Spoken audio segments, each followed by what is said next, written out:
Bueno, queremos seguir analizando los proyectos firmados esta mañana por la presidenta Bachelet, que son parte de la reforma educacional. Nos acompaña en el estudio el vocero de los secundarios agrupados en la CONES, Ricardo Paredes. Gracias por acompañarnos esta tarde, Ricardo. ¿Cómo estás? Hola, Macarena, muchas gracias. Vamos por lo general y luego a ver si nos metemos en los tres proyectos que fueron anunciados esta mañana. En términos generales, ¿te parece un avance significativo? ¿Qué te parece lo que sucedió esta mañana? Bueno, para empezar nos gustaría puntualizar algo como coordinadora nacional, es decir, nosotros hoy en día igual estamos un tanto resentidos con el Ministerio de Educación, tanto que no se nos permitió participar realmente de la elaboración de la propuesta final. Si nosotros incansablemente hemos dado a conocer nuestra disposición a participar dentro del proceso mismo de la construcción de la reforma, una etapa prelegislativa que nos permitiera al fin y al cabo una validez a nivel social y a nivel ciudadano respecto a la reforma. Ricardo, en este sentido, ¿tú acusas falta de diálogo por parte de quienes elaboraron este proyecto? Es de alguna manera una crítica que hacen también desde la oposición y que hace el movimiento estudiantil, que este proyecto estos proyectos fueron escritos entre cuatro paredes. Claro, o sea, hoy día lamentamos que, más que una cordial reunión que tuvimos con el ministro Izaguirre a principios de abril, nosotros hoy en día como movimiento estudiantil no tenemos realmente una participación dentro de la reforma educacional, dentro de los tres proyectos de ley, los cuales hoy en día entendemos como esenciales, es decir, fin al lucro, fin al copago y fin a la selección, son evidentemente demandas del mundo social, las cuales nosotros hemos enarbolado con fuerza y en la que nosotros no vemos o no contemplamos una reforma realmente estructural sin la participación social. Eso es lo que nosotros hoy en día estamos denunciando, que hoy en día el Ministerio de Educación simplemente hizo estos tres proyectos de ley, por lo menos, sin participación ciudadana y de las organizaciones sociales.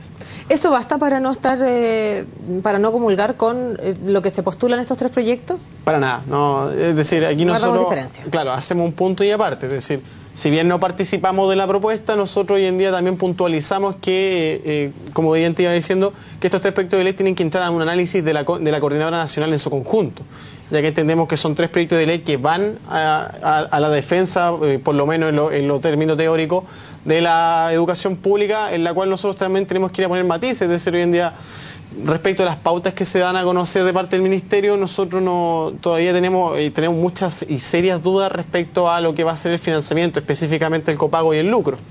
Bien, pues entremos entonces en materia de estos tres proyectos. Ya nos ha quedado claro que de alguna manera comulgan con críticas que hemos escuchado desde el movimiento estudiantil, es decir, que estos proyectos no fueron elaborados con el movimiento estudiantil y que fue hecho entre cuatro paredes. Pero vamos a conversar sobre estos proyectos que fueron firmados esta mañana en términos generales. ¿Cuál es el reparo que puedan tener y los puntos a favor? Y hablemos en específico del fin al lucro. Bueno, mira, respecto al fin al lucro, nosotros saludamos que hoy en día se proponga que la eliminación del lucro en todos los niveles educacionales, por lo menos en términos escolares, respecto a los fondos públicos. Eso lo saludamos y lo entendemos como un avance sustancial, entendiendo que en una carrera por derrotar la desigualdad y por derrotar un sistema neoliberal que se ha instalado por más de 30 años en Chile, entendemos que es un gran paso. No obstante, nosotros tenemos ciertos reparos respecto a este proceso, a este proyecto de ley. Por lo tanto, más allá, ¿cierto?, del fondo de esto, del fin al lucro, vamos a la crítica que hay en el proceso y la forma, ¿no? Claro. A lo que nosotros puntualmente queríamos llegar es decir que hoy en día este proyecto de fin al lucro, si bien está igualando, bueno, en total las reformas están igualando hoy en día a la cancha entre colegios particulares subvencionados y los municipales, hoy en día en ningún caso te asegura un fortalecimiento de lo público. Es decir, hoy en día no tenemos una real concepción respecto a cómo el Estado pretende aumentar la matrícula. Claro, la matrícula de los establecimientos públicos, entendiendo que con esto se iguala la cancha, es cierto, pero si seguimos, por ejemplo, con la lógica del sistema voucher, del financiamiento de la demanda, en el cual nosotros nos vemos obligados, por ejemplo, a este mismo financiamiento, no se está para nada ayudando a la educación pública y de hecho al contrario, es decir, se están entregando muchas más armas a los particulares sancionados para aumentar su matrícula. Pero no va a haber lucro. Claro, pero no va a existir el lucro, es decir... Van a tener que constituirse en fundaciones o corporaciones sin fin de lucro en un plazo de 3 años. De alguna manera, tú dices que es igual a la cancha con la educación pública, pero no hay un fortalecimiento de la educación pública. Exacto, porque como se sigue financiando la demanda. Entonces eso en el fondo es lo que a nosotros nos preocupa realmente. Es decir, si nosotros hoy en día no proponemos, y como nosotros lo hemos hecho enfáticamente... ¿Ustedes están a favor de que se acabe la educación subvencionada? Nosotros entendemos que la educación subvencionada es un invento de la dictadura para amparar el lucro con la plata de las familias chilenas. Eso nosotros lo hemos dejado bien en claro en todas nuestras apariciones públicas, entendiendo que la educación particular subvencionada en Chile nunca ha existido, o sea, existió la particular y la pública, pero nunca había existido un sistema mixto, el cual hoy en día ni siquiera tiene caracteres de, por ejemplo, confesional. Es decir, son simplemente públicos, entre comillas, o laicos, los cuales lucran con la plata de todos los chilenos. Avancemos también para a ver si podemos hablar también del financiamiento compartido, el aumento de los aportes del Estado para ir disminuyendo el copago. Hay un plazo determinado. Bueno, ¿cuál es la visión que tienen respecto a ese punto que también fue abordado esta mañana? Claro, bueno, respecto a ese punto nosotros lo encontramos tremendamente favorable. Es decir, esto avanza en la línea que nosotros estamos marcando, en la que se tiene que aumentar la participación estatal a una relación indirectamente proporcional de que baja la de las familias. Entonces nosotros creemos que esto avanza en la lógica de para nosotros ir eliminando la educación particular subvencionada en un plazo gradual. Lo entendemos, es decir, eso está bien. No obstante, fin al copago, y como venía reiterando desde el punto anterior con el fin al lucro, que viene muy relacionado, es respecto al tema de cómo nosotros vamos, bueno, y como coordinadora lo decimos, vamos a financiar un proyecto educativo basal, un proyecto por matrícula, y no vamos a financiar a la asistencia como se hace regularmente. Es decir, hoy en día, cuánta plata reciben los colegios va en directa relación con cuántos alumnos asisten por día a clases.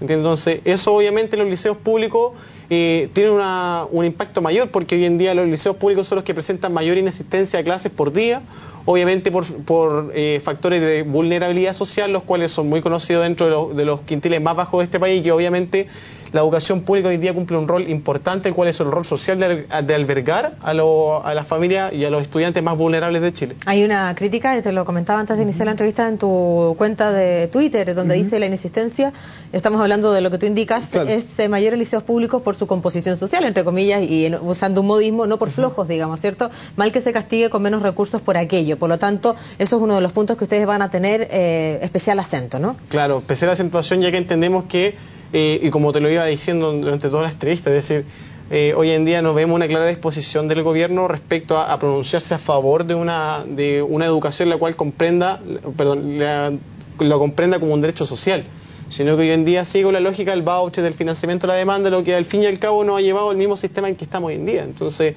esa es nuestra principal crítica y donde vamos a poner la acentuación.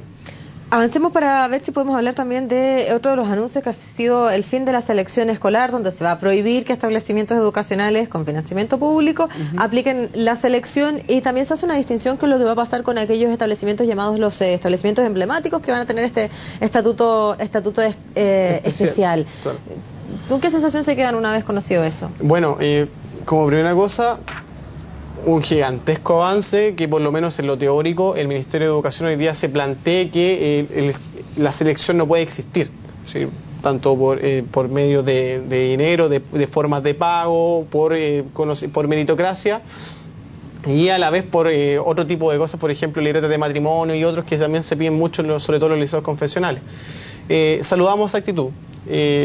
Respecto al estatuto, este estatuto que tú mencionabas, nosotros igual tenemos ciertos reparos, es decir, hoy en día... Con los liceos emblemáticos. Claro, si bien hoy en día son, creo que 50 anunció el Ministerio. Exacto. 50 a nivel nacional, que son un número muy ínfimo en comparación con todo el sistema nacional. Te hablaban de 11.000, ¿no?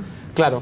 11.000 es muy ínfimo, pero al fin y al cabo nos da a conocer una careta la cual nosotros tenemos que sacarnos algún día. Es decir, no creo que lo emblemático le haga mal, y lo digo porque yo también estoy en un liceo emblemático, no haga mal el pluralismo y que se abra el conocimiento no solamente a la élite cultural, sino que también a los compañeros que con mayor riesgo de vulnerabilidad social, los cuales realmente hoy en día necesitan la ampliación del conocimiento y por sobre todo las oportunidades para poder entrar a la universidad y ser un profesional como todos. Eso es respecto a ese punto, pero yo quisiera también reparar en una crítica que es la que han hecho desde la oposición, lo han hecho desde Renovación Nacional, lo han hecho también desde la UDI, que hablan que lo que ocurre con este proyecto, lo dice textual desde la UDI, cambia el dueño, pero no se habla de la calidad de la educación.